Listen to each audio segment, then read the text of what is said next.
ಅಂದ್ರೆ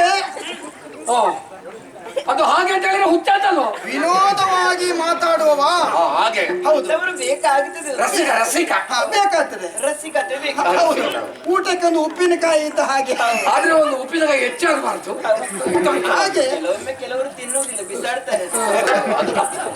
ಹಾಗೆ ಈಗ ನಿನ್ನ ಪರಿಚಯ ಮಾಡಿಕೊಳ್ಬೇಕೆನ್ನುತ್ತ ಆಶೆ.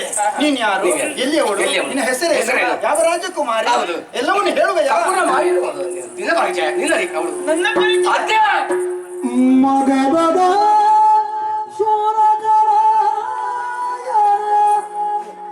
ಮುತ್ತಿನ ಮಗನ ನಾನು ಸುತಚ್ಚಿನ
ಅದಕ್ಕಲ್ವ ಇಲ್ಲಿ ಪ್ರಯತ್ನ ಮಾಡುದು. ಯಾವುದಕ್ಕೆ? ಸಂಸಾರ ಮಾಡ್ಲಿಕ್ಕೆ.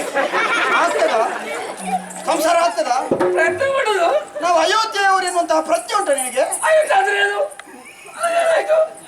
ಸಂಸಾರ ಮಾಡಬಾರ್ದು. ಬೇಡ ಚುಪ್ತೈತಿ. ಏನು ಗೊತ್ತಾಗುದು ಅಂತ ಭಾವನೆ ಏನಿಲ್ಲದು? ಏನು ಇದೇ ಕ್ರಮ. ಸೆರೆಗೆಲ್ಲ ಸರಿ ಇದೆ. ಹಾಕಿಕೊಂಡದ್ದು ನಾನು, ನೀನಲ್ಲ. ಆಯ್ತು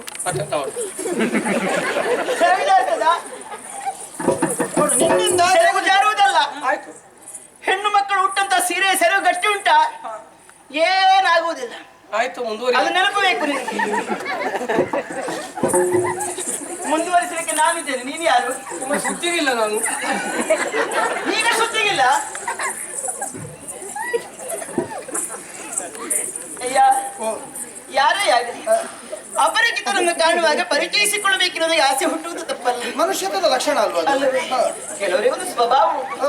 ಯಾರಮ್ಮ ನೀನಂತ ಕೇಳಿದ್ರೆ ಸಾಕು, ಮುಖ ಉಪ್ಪರಿಸಿಕೊಂಡು ಹೋಗುದು. ಕೆಲವರೆಲ್ಲ ಇದ್ದಾರೆ, ಅವರಿಗೆ ಬೆರಳು ತೋರಿಸಿದ್ರೆ ಸಾಕು ಕೈಯೇ ನುಂಗುವುದು. ಒಂದು ಹೆಣ್ಣನ್ನು ನೋಡಿದ ಕ್ಷಣ ಮಾತುಕತೆ ನಡೆಸುವುದು, ಮುಂದೆ ಮುಂದೆ ಹೋಗುವುದು.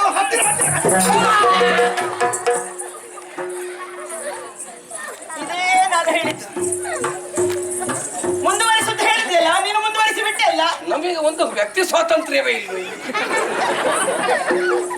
ಅಯ್ಯ, ಹೆಸರು ಏನೇ ಇಲ್ಲ, ಅಂತವರ ಜೊತೆಯಲ್ಲಿ ಇದ್ರು ಅಂತಾದ್ರೆ ನಮ್ಮ ಮನಸ್ಸಿನ ಬೇಸರ ದೂರವಾಗುತ್ತದೆ. ನಮ್ಮ ಮನಸ್ಸಿನ ಬೇಸರವು ದೂರ ಆಗ್ತದೆ, ನಮಗೂ ಸ್ವಲ್ಪ ಸುಲಭ ಆಗ್ತದೆ, ಉಸಿರು ಬಿಡುವುದಕ್ಕಾಗ್ತದೆ. ಯಾರೇ ಆಗಲಿ ಬಂದಂತ ನಾಡನ್ನು ಪರಿಚಯಿಸಿಕೊಳ್ಳಬೇಕೆಂದು ಆಸೆ ಹುಟ್ಟುವುದು ಸ್ವಾಭಾವಿಕ. ಮಗದ ದೇಶ ಅದು ಗೊತ್ತಾಗಿದೆ ನಮಗೆ ಅಲ್ಲಿ. ಗೊತ್ತಾಗಿ ನಾವು ಅಲ್ಲೇ ಇದ್ದೇವೆ. ಇಲ್ಲಿ ಅರಸನ ಮಗಳು ನಾನು, ಅವಳಲ್ಲ. ನಾನೇ ಅರಸ. ಇಲ್ಲಿ ಅರಸ ಯಾರು? ಅರಸ ಯಾರು? ಶೂರಕರಾಯ. ಸೋರೆಕಾಯಿ. ಯಾವ ಸೋರೆಕಾಯಿ? ಅಲ್ಲ, ಸೋರೆಕಾಯಿ. ಶೂರಕರಾಯ. ಸೂಕರರಾಯ. ಶೂರಕರಾಯ ಹೆಸರು ಇಟ್ಟುಕೊಳ್ತಾರೆ. ಸೂರಕರಾಯ. ಆಯ್ತು, ಸೂರಕರಾಯ. ಮುದ್ದಿನ ಮಗಳು ನಾನು. ನಿನ್ನ ಹೆಸರು? ಸುದಕ್ಷಿಣೆ. ನಿನ್ನ ಹೆಸರು ಸುದಕ್ಷಿಣೆ? ನಿನ್ನ ಹೆಸರು ಅಪ್ರದಕ್ಷಿಣೆ. ನಿನ್ನ ಹೆಸರು ಹೇಳುದ? ಅಲ್ಲ, ಇವಳು ಸುದಕ್ಷಿಣೆ, ಅವಳು ಅಪ್ರದಕ್ಷಿಣೆ.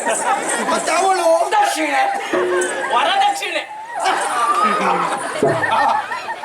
ಅದು ಇಲ್ಲದೆ ಆಗುದೇ ಇಲ್ಲ. ಯಾಕಂದ್ರೆ ನಿನಗೆ ವರದಕ್ಷಿಣೆ. ಮತ್ತೆ ನಿನ್ನ ಹೆಸರು ಹೇಗೆ? ಚಂದ್ರಕಲಾ. ಚಂದ್ರಕಲಾ. ಚಂದ್ರಕಲಾ. ಚಂದ್ರಕಲಾ. ಭಾವೊಂದು ಕೊಟ್ಟು ಒಳಗಾಗಿ ಏನಾದ್ರೂ ಅನರ್ಥ ಮಾಡಿಕೊಳ್ಬೇಡ, ಗೊತ್ತಾಯ್ತಾ? ನಾನು ಮಿತ್ರಹಾಸ. ಅವಳು ಕೇಳಿದ್ದಾಳ? ಹೇಳಿಕೊಳ್ಳುವ. ಈ ರೀತಿಯಾಗಿ ತಿರುಗಿಕೊಂಡು ಬರುವುದಕ್ಕೆ ಕಾರಣ ಉಂಟು. ಮೇಲೆ ಏನು ಕಾಣುತ್ತದೆ ನಿಮಗೆ? ಆಕಾಶ. ಹೌದಾ? ಆಕಾಶದಲ್ಲಿ ದಿನಮಣಿ. ಸೂರ್ಯ. ಹೌದು. ಉದಯಿಸುವಂತಹ ಸೂರ್ಯನ ಅಂದಚಂದವನ್ನು ಕಾಣಬೇಕೆಂತ ಉದ್ದೇಶದಿಂದ ಓಡೋಡಿಕೊಂಡು ಬಂದವರು ನಾವು. ಬೆಳಗ್ಗಿನ ಹೊತ್ತಿನಲ್ಲಿ ಸೂರ್ಯ ಉದಯಿಸ್ತಾ ಬರುವಾಗ ನೋಡುವುದಕ್ಕೆ ಒಂದು ಚಂದ. ಅರುಣೋದಯ. ಅದು ಹೇಗಿರ್ತದೆ? ಹೇಗಿರ್ತದೆ? ಕೆಂಪು ಕೆಂಪಾಗೆ. ಪ್ರಥಮ ಅರುಣೋದಯ, ಹೌದು. ಆ ಮತ್ತೆ ಕಿರಣೋದಯ, ಆ ಬಳಿಕ ಸೂರ್ಯೋದಯ. ಹೌದೌದು. ಹೌದು. ಆ ಚಂದವನ್ನು ನೋಡಿ ಪುನಃ ಅರಮನೆಗೆ ತಿರುಗಿದವು. ಎಂತೆಲ್ಲ ನೀನು ಹೇಳಿದ್ದು? ಹೌದು, ಅರುಣೋದಯ, ಕಿರಣೋದಯ, ಸೂರ್ಯೋದಯ, ಮತ್ತೊಂದು ಅಂತ್ಯೋದಯ. ಕೊನೆಗೆ ಅಂತ್ಯ ಆಗುವುದು ಅಂತ್ಯೋದಯ. ಸೂರ್ಯ ಅಸ್ತಮಿಸುವುದು. ಅದು ಅಯ ಅಲ್ಲ. ಇದು ಇದು ನೀವು ಯಾರು? ಪರಿಚಯ ಕೇಳಿದ್ದಿಲ್ಲ, ಸಂತೋಷವಾಯಿತು. ಸಾಮಾನ್ಯನಲ್ಲ, ಇನ ಕುಲ ಸಂಜಾತ ಕುಲ ಪ್ರದೀಪಕನಾದಂತಹ ದಿಲೀಪನ ಮಗ ನಾನು. ವರ್ತಮಾನ ಕಾಲದಲ್ಲಿ ಅಯೋಧ್ಯೆಯನ್ನು ಆಳ್ತಾ ಇದ್ದೇನೆ. ಈ ಕಡೆಗೆ ದಿಗ್ವಿಜಯಾರ್ಥವಾಗಿ ನಾನು ಬಂದೆ. ಈ ನಾಡಿನಲ್ಲಿಯೂ ದಿಗ್ವಿಜಯ ಮಾಡಬೇಕೆನ್ನುವ ಹಾಗೆ ಯೋಚನೆ ಮಾಡುತ್ತಾ ಇರುವಂತಹ ಸಂದರ್ಭ ನೀನು ಕಾಣುವುದಕ್ಕೆ ಸಿಕ್ಕಿದ್ದಿ. ತಪ್ಪು ತಿಳಿಬೇಡ, ಇಲ್ಲ ಬೇಸರ ಮಾಡಬೇಡ, ಸಿಟ್ಟಾಗುವುದು ಬೇಡ. ಸಿಟ್ಟಾಗುವ ವಿಷಯವನ್ನು ನಾಡ ಕೂಡದು ನೀವು. ಅಂದ್ರೆ ನಿನಗೆ ನನಗೆ ಆಗಿದೆಯೋ? ಮಕ್ಕಳು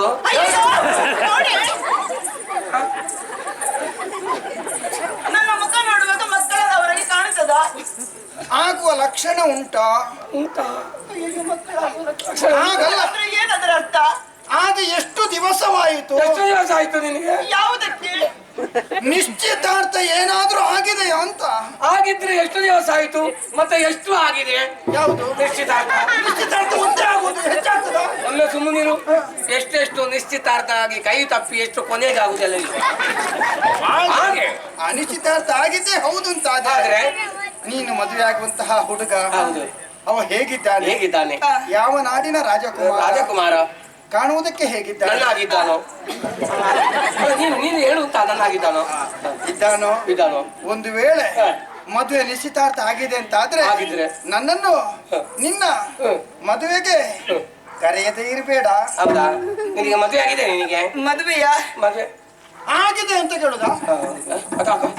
ಎಂತದು? ಅವಳಿಗೆ ಕಾಲು ತುರಿಸ್ತದೆ. ಮತ್ತೆ ಕಾಲು ನೋಡಿ ಅಂತ ತೋರಿಸಿದ್ ಯಾಕೆ? ಯಾಕೆ? ಮದುವೆ ಆದಂತಹ ಲಕ್ಷಣಗಳು. ಕಾಲಲ್ಲಿ ಕಾಲುಂಗುರ, ಆಮೇಲೆ ಗೊತ್ತಾಯ್ತದು ಎಂತದು? ಕಾಲು ಕೊರಳಲ್ಲಿ ಮಾಂಗಲ್ಯ. ಮದುವೆ ಆಗಿದ್ರೆ ಇರ್ತದೆ. ಹೌದು. ಸುಮ್ಮನಿರು. ಈಗ ಒಮ್ಮೆ ಊರಿನ ಕಡೆ ಹೋಗು, ಮದುವೆ ಆದದ್ದು ಗೊತ್ತೇ ಆಗೋದಿಲ್ಲ. ಮದುವೆ ಆದ ಹೆಣ್ಣು ಮಕ್ಕಳ ಕೊರಳಲ್ಲಿ ಮಾಂಗಲ್ಯ ಇಲ್ಲ. ಮದುವೆ ಆದ ಹೆಣ್ಣು ಮಕ್ಕಳ ಕೊರಳಲ್ಲಿ ಮಾಂಗಲ್ಯ ಇಲ್ಲ, ಹೌದು. ಮದುವೆ ಆಗದೇ ಇರುವಂತಹ ಹೆಣ್ಣು ಮಕ್ಕಳು ಕಪ್ಪು ಮಣಿಯ ಹಾರವನ್ನು ಹಾಕಿಕೊಳ್ತಾರೆ. ಯಾಕೆ ಗೊತ್ತಾ? ರಕ್ಷಣೆಗೆ. ಅದು ಅಗತ್ಯ. ಯಾರು ಎಲ್ಲೆಲ್ಲಿ ಎಂತವರೆಲ್ಲ ಅವರು ಇರ್ತಾರೆ ಅಂತ ಹೇಳಲಿಕ್ಕೆ ಹೌದು. ನನಗೆ ಮದುವೆ ಆಗ್ಲಿಲ್ಲ. ಆಗ್ಲಿಲ್ವಾ? ದೇವರ ದಯೆ. ಹೌದೌದು. ನಿಶ್ಚಯವೂ ಆಗಲಿಲ್ಲ. ಅಯ್ಯೋ, ಮತ್ತೊಂದು ದೇವರ ದಯೆ. ಹಾಗೆಂದು ನನಗೆ ಇಂಥವನ್ನೇ ಬೇಕು ಅಂತ ನನಗೆ ಮನಸ್ಸಿನಲ್ಲಿ ಆಗಿದೆ. ದೇವರ ದಯೆ. ಇಂಥವನೇ ನನ್ನ ವರನಾಗಿ ಬರಬೇಕೆನ್ನುವ ಹಾಗೆ ಬಯಸ್ತೀಯಾ? ನನಗೆ ನನಗೆ ಇಂಥವನ್ನೇ ಆಗಬೇಕು. ಚೊಪ್ಪ! ದೇವರ ದಯೆ. ಇಲ್ಲಿ ಬಿಡು, ಯಾರ್ಯಾರನ್ನು ಮೆಚ್ಚುತ್ತಾರೆ ಅಂತ ಹೇಳುವುದಕ್ಕಾಗುವುದಿಲ್ಲ. ಆದ್ರೂ ನಿಮ್ಮಿರುವರ ಮದುವೆಯನ್ನು ನನ್ನ ಕೈಯಾರೆ ನಾನು ಮಾಡಿಸ್ತೇನೆ ಖಂಡಿತ. ಇವನನ್ನು ನನಗೆ ಹುಚ್ಚ? ಈ ಹುಚ್ಚನನ್ನು ಕಟ್ಟಿಕೊಂಡು ಯಾವ ಬಾವಿಗೆ ಹಾರುವುದು ನಾವು? ಒಪ್ಪ ಏನು? ಒಪ್ಪ ಸ್ವರವೇ ಸ್ವರವೇ ಏನು ಸ್ವರ? ಎದೆ ಹೊಡೆದು ಸಾಯ್ಬೇಕು. ನಿನಗೆ ದೇವರದ್ದು ಸ್ವರ ಕೊಟ್ಟದು. ದೇವರು ಕೊಟ್ಟದ್ದೇ ಅದು ವರಪ್ರಸಾದ. ಅಂಥವಲ್ಲ. ನಾನು ಎಲ್ಲಿಗೆ ಕೈ ತೋರಿಸಿದ್ದು? ನನಗೆ? ಅಯ್ಯೋ ದೇವರೇ, ನನಗೆ ನಾಚಿಕೆಯಿಂದ ತಿರುಗಿ ಅದು ಹೀಗಾದ್ದು. ದೇವರ ದಯೆ. ಈಗ ಇಂಥವನೇ ಬೇಕು. ಇಂಥವನೇ ಅಂದ್ರೆ ಯಾರು? ಹಾಗೆ ರೂಪ, ಈಗ ಹಾಗೆ ರೂಪ. ಇಂಥವನೇ ಯಾರು? ಬೇರೆ ಬೇರೆ ಯಾರು ಅಲ್ಲ. ಇಂಥವನೇ ನನ್ನ ಮದುವೆಯ ಚಪ್ಪರದಲ್ಲಿ, ನನ್ನ ಮದುವೆಯ ಮಂಟಪದಲ್ಲಿ, ನನ್ನ ಜೊತೆಯಲ್ಲಿ ಮದುಮಗನಾಗಿ ನೀವೇ ದೇವರ ದಯೆ. ಹೇಗೆ ಕಾಣುತ್ತದೆ ನೋಡು. ಜೋಡು ಎಂತ ಒಂದು ಜೋಡಿ ಇಂಥ ಸಿಕ್ಲಿಕ್ಕೆ ಇಲ್ಲ. ನೋಡು ಹತ್ರ ನಿಲ್ಲಿಸ.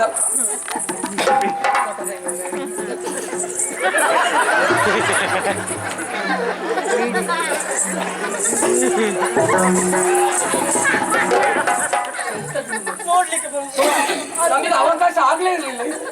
ಪ್ರಥಮ ನೋಟದಲ್ಲೇ ನನ್ನನ್ನು ಆಕರ್ಷಿಸಿದವಳು ನೀನು. ನಿನಗೂ ನನ್ನನ್ನೇ ವಿವಾಹವಾಗಬೇಕೆನ್ನುವಂತಹ ಬಯಕೆ ಉಂಟು ತಾನೆ. ಹಾಗೆಂತ ಶಿಷ್ಟಾಚಾರ ಏನುಂಟು, ಸಂಪ್ರದಾಯ ಏನುಂಟು, ಅದನ್ನು ಮೀರಿ ವ್ಯವಹರಿಸುವವರು ನಾವಲ್ಲ. ಹಾಗಾಗಿ ನಿನ್ನ ಅಪ್ಪನಲ್ಲಿ ಕೇಳಿ ವಿಚಾರವನ್ನು ಅರುಹಿ ಆ ಬಳಿಕ ನಮ್ಮ ಮದುವೆ ವಿಜೃಂಭಣೆಯಿಂದ. ಹೌದು ತಾನೆ. ಹೆಣ್ಣು ಕೇಳಲಿಕ್ಕೆ ನೀವು ಬರ್ತೀರಾ? ಬರ್ತೇನೆ. ನನ್ನ ಅಪ್ಪನನ್ನು ಒಪ್ಪಿಸ್ತೀರಾ? ಹೌದು. ನನ್ನನ್ನು ನೀವು ಮರೆಯಬೇಡಿ. ಇಲ್ಲ. ಇಲ್ಲವೇ? ಇಲ್ಲ. ಇನ್ನು ಮದುವೆ ಪ್ರಥಮ. ಮತ್ತೆ ವಿಷಯ ಹೇಳುವಾಗ ಒಂದು ಹೆಣ್ಣಿಗೆ ವಯ್ಯಾರವೇ. ನಾನು ಅಲ್ಲಿ ಮತ್ತೆ ಈಗ ಇಲ್ಲಿ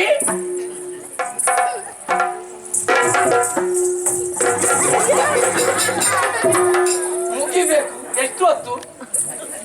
ಮುಗಿಸುವ ಜವಾಬ್ದಾರಿ ನಿನಗೆಲ್ಲ, ನನಗೆ ಗೊತ್ತಾಯ್ತು. ಆಯ್ತು ಆಯ್ತು. ನಿನ್ನದು ನೀವೇ ಹೇಳಿದ್ರೆ ನಮಗೆ ಅವಕಾಶ ಬಂದಾಗ ನಿಮ್ಮದು ಮುಗಿಲಿಲ್ಲ. ಮುಗಿಯುತ್ತಲ್ಲ. ಯಾಕೆ ನಿಮ್ಮದು ಮುಗ್ತದ ಅಂತ ಮುಗ್ತಿದ? ನಿನ್ನದು ಉಂಟಾ? ಮತ್ತೆ ಬೇಗ ವಾ ಬೇಗ. ಈಗ ಅವರಿಗೆ ಕಾಲಮಿತಿ ನೆನಪ. ಬೇಗ ನಮ್ಮದೆಲ್ಲ ಬೇಗ, ನಿಮ್ಮದು ಉಕ್ತ. ಆಯ್ತು ಮತ್ತೆ ತಗೊಳ್ಳೋದು. ಮುಂದೆ ಬಾ. ಹೆಸರು ಹೇಗೆ? ಹೆಸರಿಗೆ ಆಗ ಹೇಳಿದ್ದಲ್ವ ಎಂತ ಕಲೆ? ಚಂದ್ರಕಲಾ. ನೀನು ಚಂದ್ರಕಲಾ, ನಾನು ಮಿತ್ರಹಾಸ ಎಂಬುದಾಗಿ ನಮ್ಮ ಒಂದು ರೂಪಕ್ಕೆ, ನಮ್ಮ ಯೌವನಕ್ಕೆ ಸರಿಯಾದಂತ ನಾವು ವಧುವರರು ನಾವೇ. ಹಾಗಾಗಿ ಗುರು ಹಿರಿಯರಲ್ಲಿ ಕೇಳಿ, ಮನೆಯಲ್ಲಿ ಹೇಳಿ, ನಿನ್ನ ಮನೆಗೆ ಬಂದು ನಾನು ಮದುವೆ ಆಗ್ತೇನೆ. ಹಾಗಾಗಿ ನಿರೀಕ್ಷೆ. ಏನು ನೋಡೋದಕ್ಕೆ ಸ್ವಲ್ಪ ಚಂದ ಉಂಟಲ್ಲ.